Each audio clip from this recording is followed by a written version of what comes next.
Akala mo gera lang yan? Mali. Ikaw ang magbabayad nan.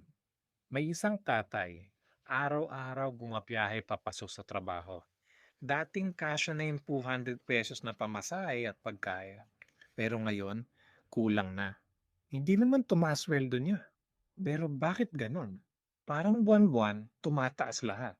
Habang iniisip natin na local problem lang, may nangyayari sa labas ng bansa. Iran, may issue sa oil exports. Strait of Hormuz, posibleng madisrupt.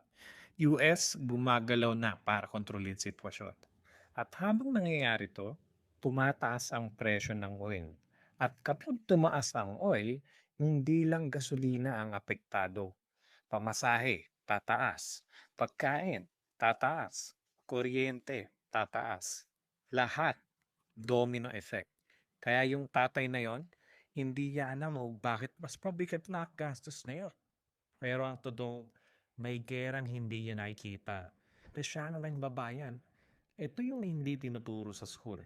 Na kahit hindi ka kasali sa gera, kapag oil ang tinamaan, damay ka. Kaya ang tanong, handa ka ba sa mga bagay na wala kang kontrol?